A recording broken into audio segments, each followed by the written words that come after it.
What's up, everybody? Lake Station community advocate and educator here. I guess I want to start this new thing of, does your leader?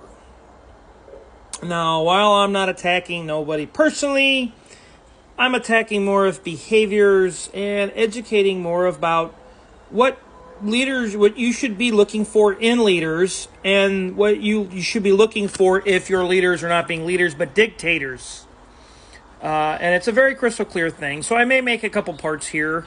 And if this kind of sounds like you're a leader of the town you live in, or a leader of where you're at, whatever it is you're doing, I would start to guess and start to question who you're working under, or who's the leader of your town or your city, who's leading the company, whatever the case is. So that's kind of, I want to go through 10 characteristic traits with examples. So if you don't know who I am, I'm a Lake Station community advocate and educator. Go check out on Facebook the Lake Station Strong Towns Collective and the Lake Station Strong Local Conversation on Facebook. I'm going to get to these right now. All right, so the first episode of Does Your Leader? And I want you to think about your leader. Maybe it's of your town, whatever the case is. Do they divide and rule? They divide and conquer, right? Causing fear and mistrust in community. 2, do they spread lies and conspire against anyone they deem as an opponent? That's a pretty important element.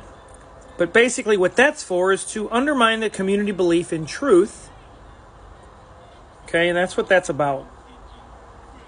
The third thing is they destroy the checks and balances. If you're anything like the town that I live in, we have some issues, and it's being taken care of, thank goodness, finally, about the checks and balances, about the voting, and about the things that are going on, because it's been horrible. But this specifically, they use very quiet pseudo-legal rationales, and they do it specifically to weaken their opposition, period. They undermine civil and political rights for the unaligned. So those that aren't a part of their in-group, but if you're part of that out-group, meaning you're not in their circle, they do it specifically to kind of stop you from your freedom of speech and your freedom of ideas and sharing them, or your ideas are stupid and you're just crazy, and they'll paint you some pictures and they'll do just crazy things. They will basically, it's wanting to assemble, actively suppress freedom of speech, anyone wanting to assemble, like whether it's politically or anybody that's outside their approved ideas or they're in group, right? Another thing is they will demonize their opponents and any resource of media or information that you can find that's credible as a liar. And the goal specifically here is just to undermine public trust in that specific person or in anybody that they deem as an opponent. I know a lot of these are probably hitting some nerves and people are going to be offended, and that's good. And the reason why it's good and it hits a nerve is that means that you're noticing, and I'm helping educate you as to what's happening, and it shouldn't be. The leader, maybe they place blame on outsiders for the issues within the company or the city or the town or whoever it is, right? The city, town problems, issues, concerns, or whatever's going on. Or they will even place blame on the outsiders, those people that are in their out group, not that's in their group. They will place blame on them simply because they're struggling as a leader and they need somebody to really blame. So what they will do is they will actually exploit these people. They will humiliate them. Wow, I can't talk. While also patting themselves on the back that they're the only ones that can fix everything, and that they have all the answers. And their behaviors will show this to be true. their reactions and their responses to their community members or to their workers will also show this as well, and it won't lie. They will reward those people that are in their in-group, their loyalists, their cronies, their supporters, and they will actually create an environment or a culture to where that they will be allowed to punish their defectors or their opponents and anybody who supports them. And anybody with different sorts of views or ideas that didn't come from their specific in-group. Basically what they do is they give their in-group members the power and the authority to cause fear in anybody that's in the out-group of members that's in the community or at the business, at the corporation, or whatever the case is. They almost encourage that sort of culture.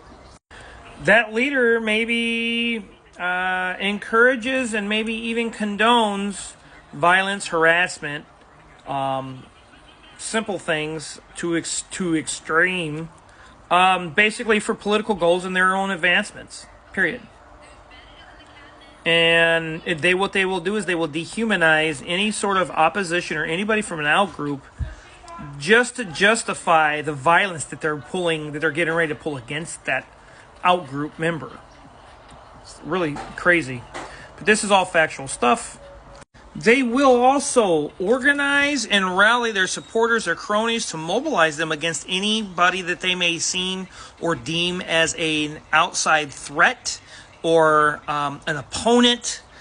What they will do is they will fearmonger, hate speech, just to simply consolidate the in-group's identity and solidarity that they're better than the other. Basically, again, like I said, it's like the divide and conquer type rule. And the last and final thing is that they make people feel completely hopeless and powerless and pretty much fill them with fear. So they make them very fearful to want change, to even open their mouth or give an idea about any sort of change. And the only solution that they can come up with is it only comes from that leader, from that person only, or their administration.